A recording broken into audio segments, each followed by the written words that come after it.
Bote kozala nani tindika Kamwasi Chilombo, les conseillers indépendants autoproclamés Nanko, sans ordonnance, sans salaire, sans flatterie. Welcome Boya Malamu na tindika ya lelo masolo tala.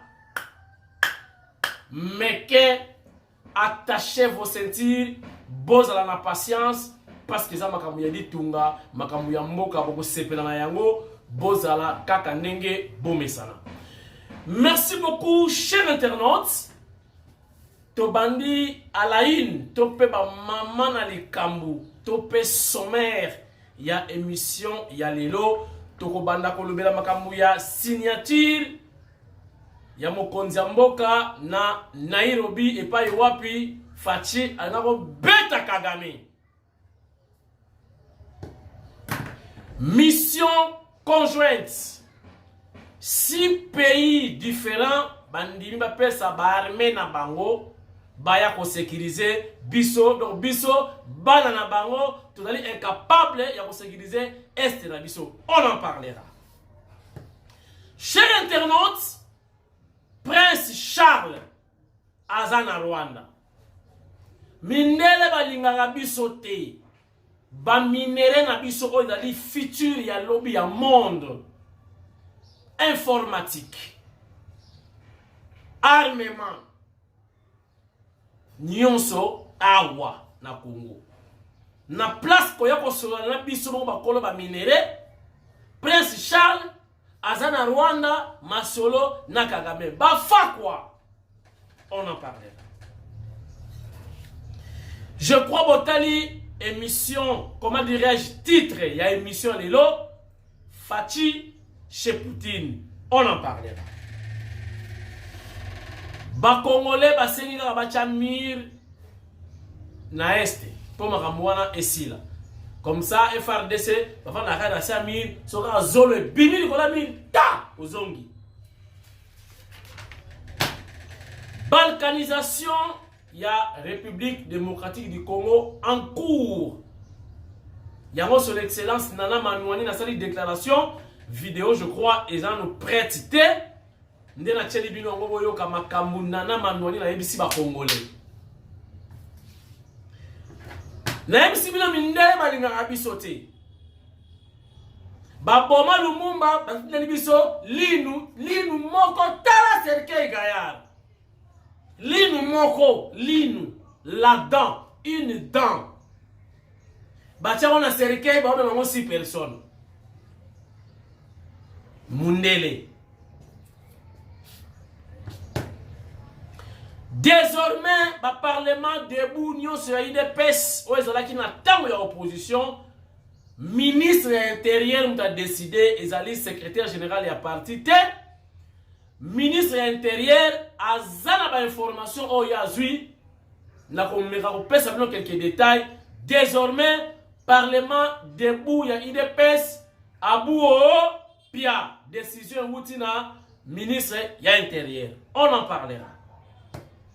Natanganika, assemblée provinciale, bagara omo et bimina kati bokota la vidéo. Et enfin, la repesa pas solution selon Kamwasi na makambu ya guerre oyo. Na koyako bossa na bandi na page rose zali grâce Kelly qui sala Kelly grâce.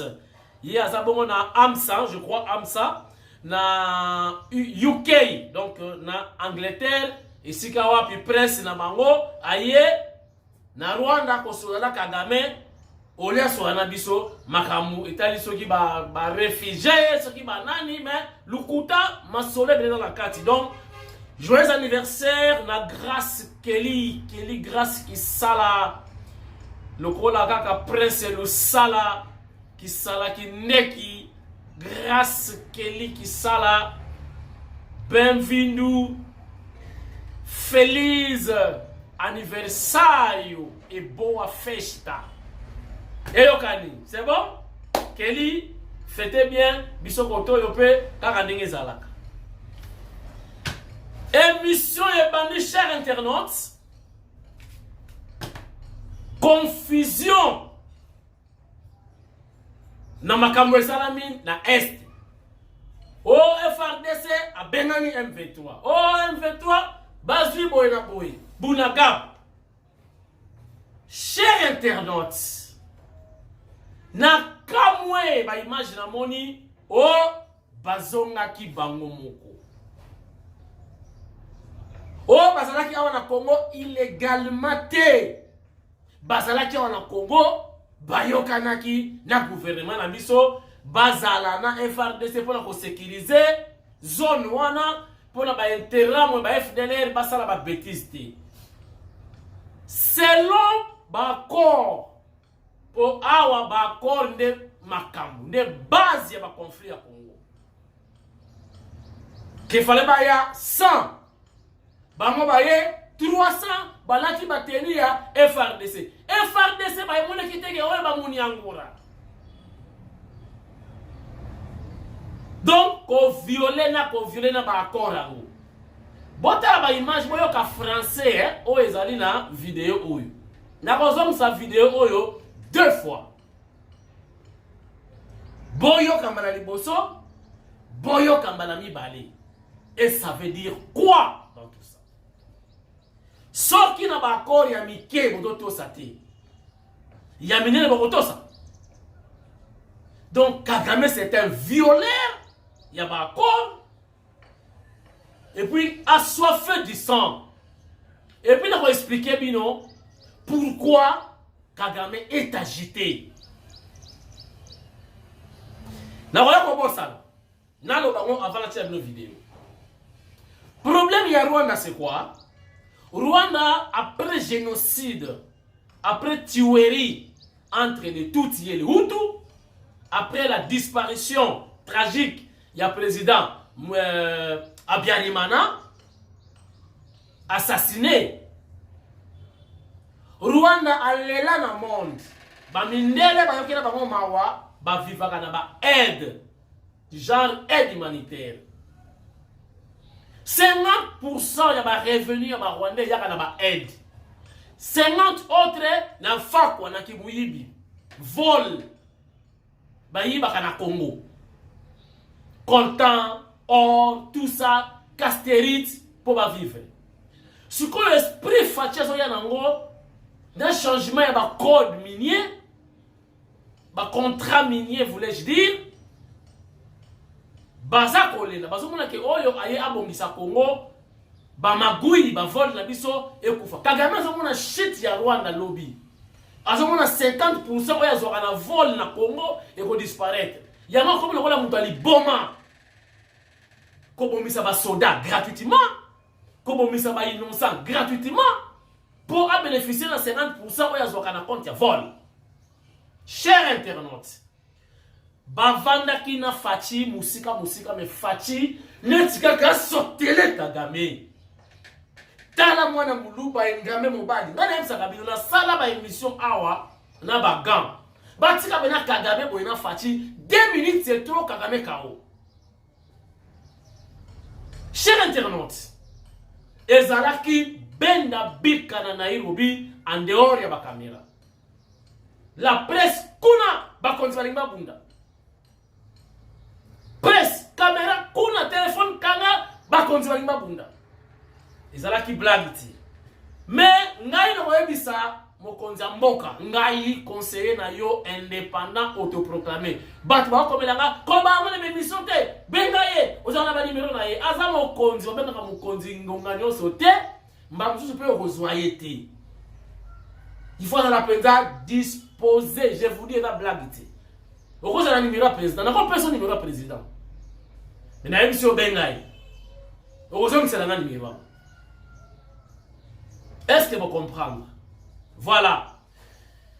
Chers internautes, na web sa mokonza mboka makambo ba soda wana bayate na lobaki yango déjà bayate. Batu wana nyoso bazali ba anglophone. Bayokanaka. Bakotika ba Rwandais ba pénétrer. Bakosola na anglais. Biso basola na biso ba lingala. Bango kuna basola ba Swahili. Po na ba Burundi na ba Uganda ba Burundi ba Rwanda bango tu baza bandeko. Bako solo la bakole. Ozumate Kagame bakoro yo. Bon, to be na ba koro signature ya pe ou quoi pour na armée wana zoya. Kagame se réjouit. Ce qui a été un désavantage d'ailleurs, alors on dit maté. Comme il a accepté, on doit faire très attention. Chef de l'État, dans la solution, dans la bango, dans l'émission. Botala nanu, ba information nous sommes aujourd'hui. Na oyo mouya ya lobby, na vidéo oyo soke kokani. Regarde. 357, c'est le nombre de soldats rwandais qui ont quitté l'est de la RDC vendredi dernier. Selon Kigali, ces hommes faisaient partie d'un bataillon conjoint avec les forces régulières congolaises. Leur mission, sécuriser la région du Rutshuru, en proie à de violents troubles. Problème, si des opérations ont bien été menées avec l'accord de la RDC, celle-ci remonte à 2009. L'intervention était notamment destinée à combattre la rébellion Hutu des forces démocratiques de libération du Rwanda. Mais selon Kinshasa, seule une centaine de soldats rwandais avaient été autorisés à venir sur le territoire congolais pour une mission conjointe d'officiers observateurs militaires. Or, ce sont 3 fois plus d'hommes qui en sont partis. Les autorités congolaises s'en sont donc prises immédiatement au Rwanda et ont dénoncé une invasion des forces armées. Le gouvernement congolais a de nouveau accusé Kigali de soutenir les rebelles du M23, un groupe armé qui sévit dans l'est du pays depuis le mois de mai.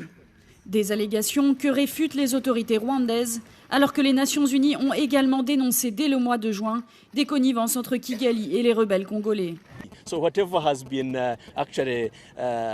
Qu'importe ce qui a été écrit par les spécialistes de l'ONU et la propagande de la RDC, tout est absolument faux parce que les forces de défense rwandaises opéraient en RDC dans le cadre d'un mécanisme bien connu et elles soutenaient en fait les forces congolaises.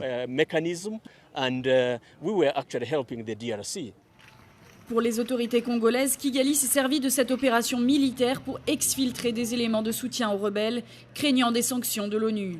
La RDC a récemment demandé au Conseil de sécurité des Nations Unies de prendre des sanctions contre le ministre rwandais de la Défense et 2 hauts responsables militaires pour leur soutien à la mutinerie à l'est du pays. Selon Kinshasa, la publicité rwandaise autour de ce retrait a comme objectif d'entamer la confiance du peuple congolais envers ses dirigeants. Mais le peu d'explications des autorités congolaises sur la présence des forces rwandaises dans l'est du pays alimente la rumeur. Certains accusent la RDC d'avoir conclu un accord avec son voisin. Les forces spéciales rwandaises ont d'ailleurs franchi la frontière dans les uniformes des FARDC avant de les échanger rapidement pour ceux de l'armée rwandaise une fois sur le sol. On one side, it's being accused by the government of the DRC. D'un côté, le Rwanda est accusé par le gouvernement de la RDC d'alimenter la rébellion, mais de l'autre, le gouvernement de la RDC ne dit pas à la communauté internationale, dont les Nations Unies, que les Rwandais étaient des partenaires pour assurer la sécurité dans le pays. Donc, la confusion dans les mots et les actions de la RDC pourrait ou non envenimer la situation. May or may not worsen the situation. L'opposition congolaise s'est en tout cas emparée rapidement du sujet. Lundi, plusieurs partis politiques ont signé une déclaration commune. L'opposition politique congolaise constate que la complicité du pouvoir en place avec les agresseurs est totalement établie, accuse le document. L'opposition a d'ailleurs affirmé vouloir faire comparaître le président de la République, Joseph Kabila, pour haute trahison. Voilà, chers internautes, rencontre oyo. Ya Nairobi ezalaki nde Benda Bika. Bongai boyoka o Kagame atoki molangi. Trop, c'est trop.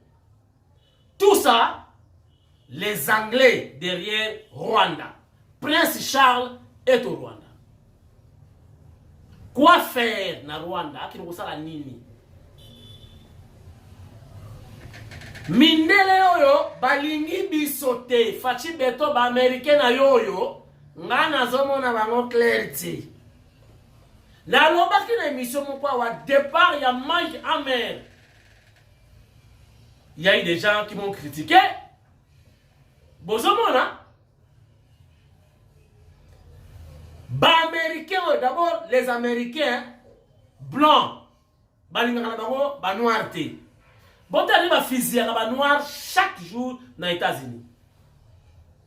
soka moni wa mutema amona yote olimo na yo batu ya ndenge wana Faci Beton bakosalisa biso na nini? Pharmacie te, boulangerie te, quincaillerie te, pharmacie te, la pharmacie n'a pas dit déjà, wenze te, au shopping te,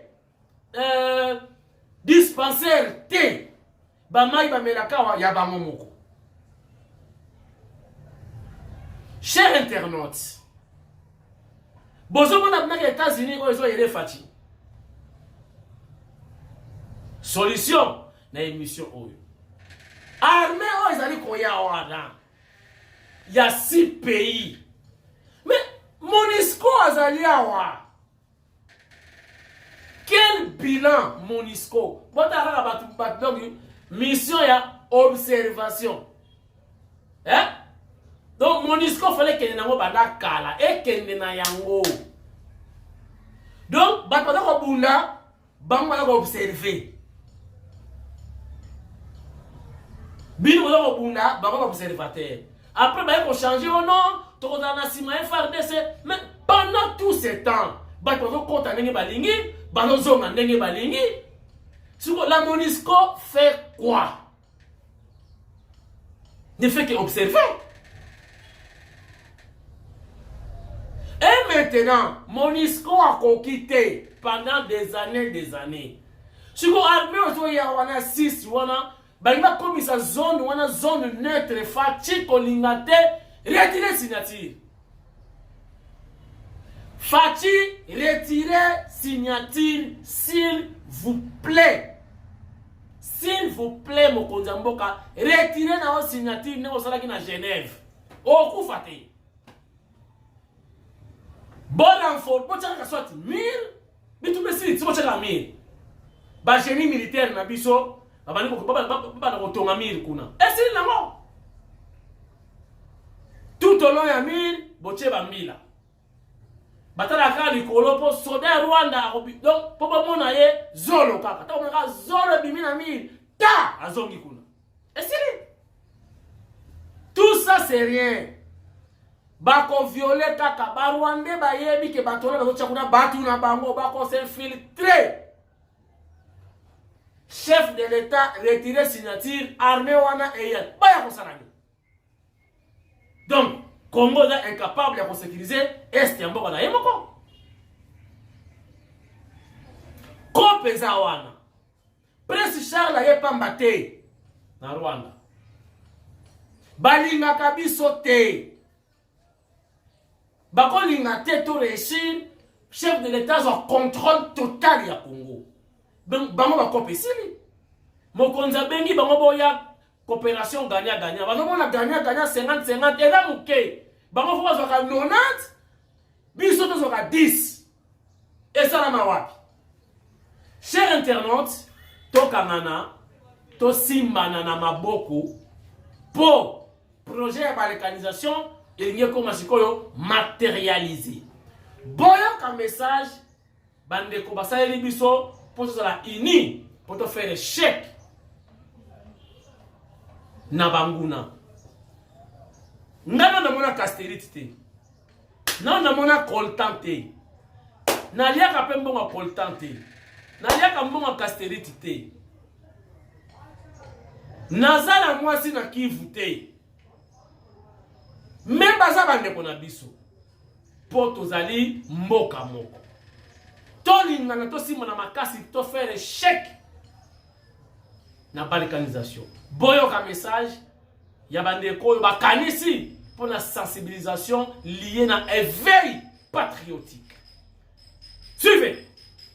Chers compatriotes, le moment est arrivé pour que l'éveil de l'Afrique puisse démarrer. C'est tout à fait normal que cela puisse commencer par le vent de changement qui souffle sur notre pays, le Congo, à travers les attaques étrangères.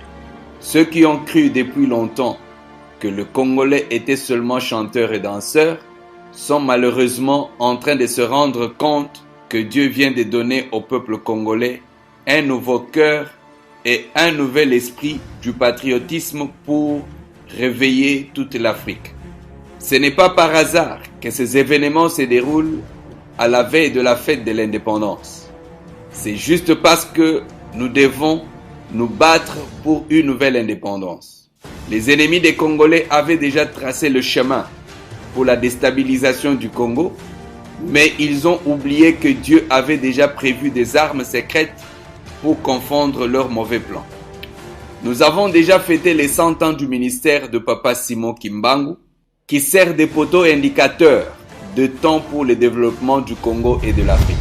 Chers compatriotes congolais, chrétiens, musulmans, kimbanguistes, souvenez-vous que c'est par la mobilisation de tout le peuple que nous avions réussi à empêcher le changement de la Constitution pour le 3e mandat.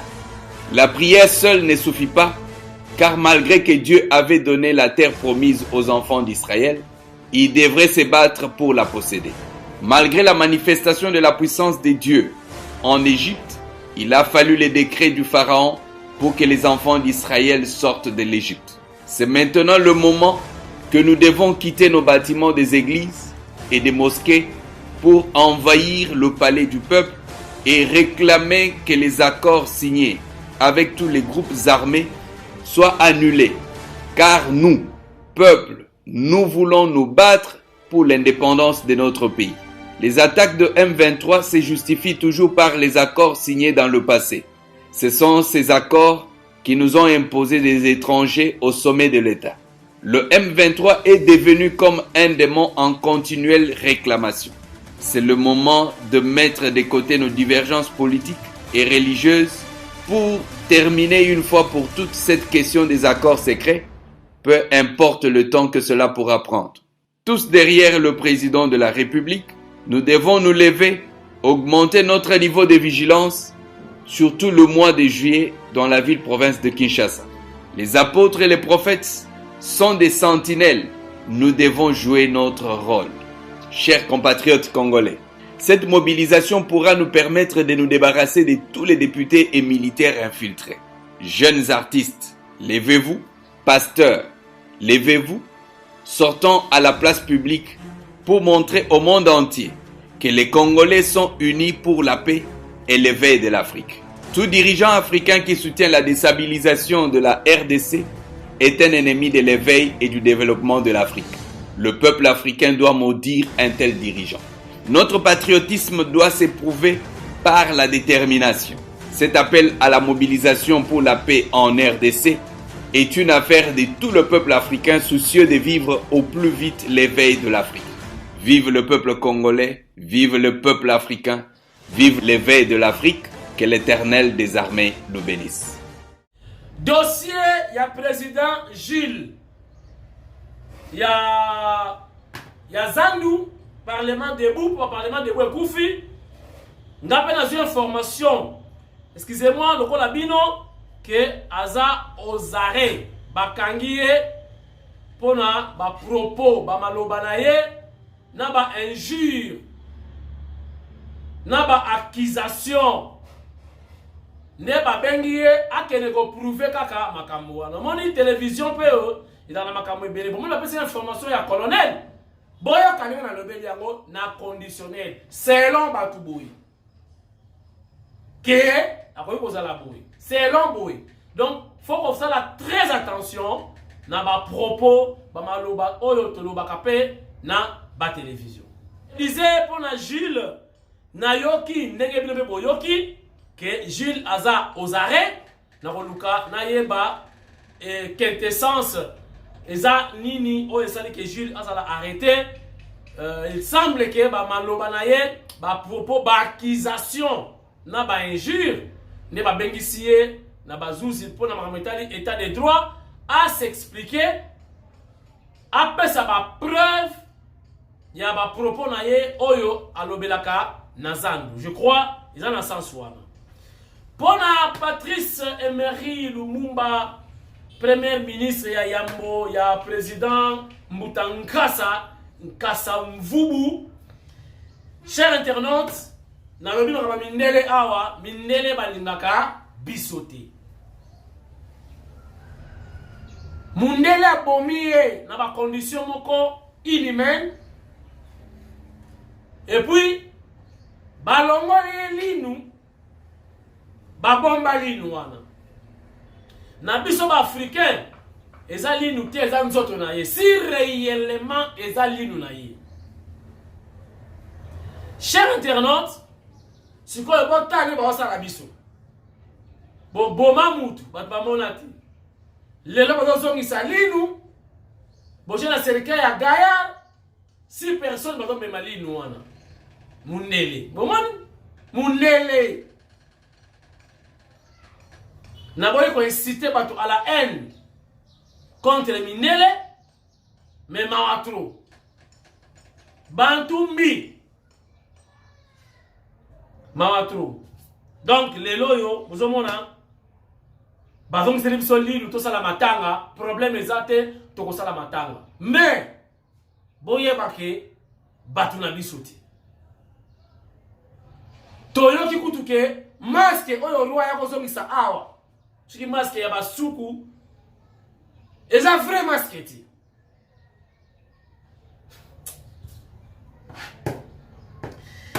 Parlement debout, décision et outil dans ministère intérieur, ba suspendre, topé ba bomi, tolo bakaka, ba parlement debout, nyonso ya IDPS. Pourquoi? Boyo kasiko analyse na ngai na sali. Vous savez, na ba fuite moko na zui, boyo ki parlement debout wana. Baza déjà ba politique. Baza bana ba uti na formation makasi ya check secret wa mulumba UDPS. Ba yebi ne votre information et puis ba yebi menenge ba traiter kango na ndenge na bango pe ba diffuser information pa na bino na ndenge ya bana ba koli na ndaku na nzungu wa ma famille ya politique ya Congo. Et puis ba pesa ka pe ba vraie information na ba stratégie ou peut-être faire batama batuba yebate et puis maka déjà dans le parlement debout. C'est-à-dire parlement debout il y a des personnes et là qu'on sali ça peut ba verser ba en matière. Donc on va cours il y a on fait na ba information na ba fuite il y a on fait. Et donc ça peut ba fuite ba mettre deuxième carte tout ba contrer pouvoir en place. Parce que bon on va dire ba na parti au pouvoir. Ba kuta na ba pouvoir. Bazaka na bato ba décider baza koyoka na parlement debout wo na internet wo mutu nyonso ayoki bino bato botala kango na cadre ko s'informer d'accord mais siko ba rwandais o bazo kena ba parlement debout ko tele ba kozwa ba information na source bazo kene pe na ba bureau d'études na bango pour ba contrer pouvoir en place yango bazo misi bawo na ba base pour l'instant ba bomi ba parlement debout nyos. Mais je crois à mon avis ba koyara na ba YouTube ba ko sala ba chaîne ba roté ba suna balabala. Donc à part ça ba infiltrer baza trop yo ba pekisi na ba zonkyo ba teni oyo eza ba teni o dali ba nice militaire ce qui ba zuyo ba kangio parce que ba info et côté belé ministre intérieur aza plus informé que nous autres. Natanganika assemblée provinciale bagara homo et loko babundeli toyebiti. Regardez.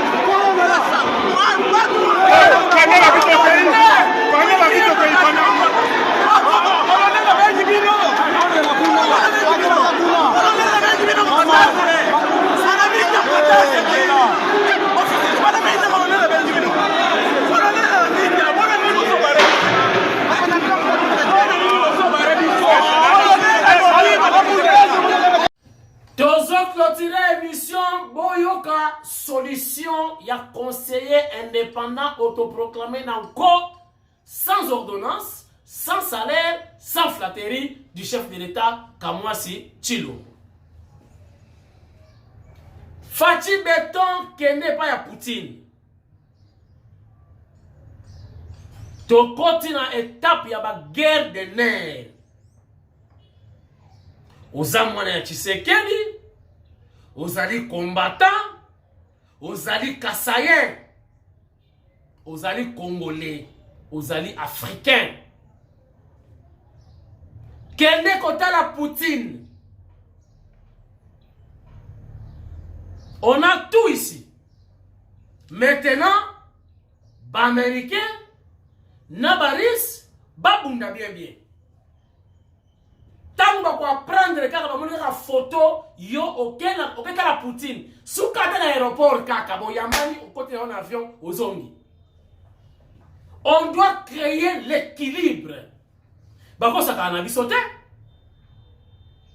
Fachi Beton, ba américain on a pas ça rien, on ne voit rien côté na yo, rien ba américain. Ata drone ba on peut ça oti. Ata tenue ba on peut sauter. Ata revolver, on benga na Angola pistolet, ba on peut sauter. À quoi bon tous en avons na ba relation bien bien. To bénéficier ni les américains. Chef de l'État Fachi Beton kende contre la Poutine. Pesa ye kaka mbote. Bon, mais l'attaque café zanga miliki. Ozongi na yo. Et vous verrez, n'enge actualité ko changer dans le monde. Mbote kaka. Bozika ba papier lukuta. Ozo signer na kaka. Ozo comme la maman Denise kaka lettre, hein? O comme kaka lettre kaka. Cameraman a poussé na te. O comme la maman Denise. Chérie, I love you, maman na bana. Comment no kaka? Mais Poutine peut voir comment ça au Romanini, yo bozo comment et si ozongi na yo. Ba maman bozo comment créer information, ba lubaye ba kene ko sala nini ba Poutine. On doit créer l'équilibre. Polémique et banda. On en a marre na ba américain oui. On en a marre na ba anglais oyo, ba camarade ba tuti. On en a marre. Fachi conseiller na yo indépendant yeyo sans salaire. Zo avion kende kota la Poutine. Attends pendant 1 minute l'essentiel. Ba Roger ba kanga yo ba photo ba filmer yo to panzango. Attends ba photo ka yo na Poutine ya likolo yo. Et si non, émission Sili. Émission Sili. Émission Sili.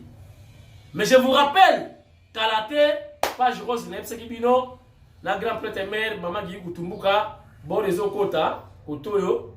Donc, Nasena Kibino, Nasena Nanga, Nabatu Nanga, Obadi Nanga, moi, Kinsuki Mate, moi, il va faire part verbal. Bon, benga déjà ba mususu bon na fin du mois ba mususu bon ezala kana ba eza peut-être et on sala makaka parce que parents des grands-parents azali grand prêtre de likunzinga yemoko pe azali déjà. Voilà, mais on peut aussi mama solo pe to web sabino mais to za rappel na besoin na bino boza to ba bazali. Moi parfait, qui tombe. Et ça la bien. Notre lui parfait yaki et outil Londres danger. Ah déjà do yinda mabe. Solambo na nzoto. Émission est scellée complètement. Sokinzambe azongite Jésus-Christ. Ngai, Nabino, Lobby, tout le monde a mis les sous. Fachi, qui n'est pas Poutine. Madame Azate Nagela Mangulu.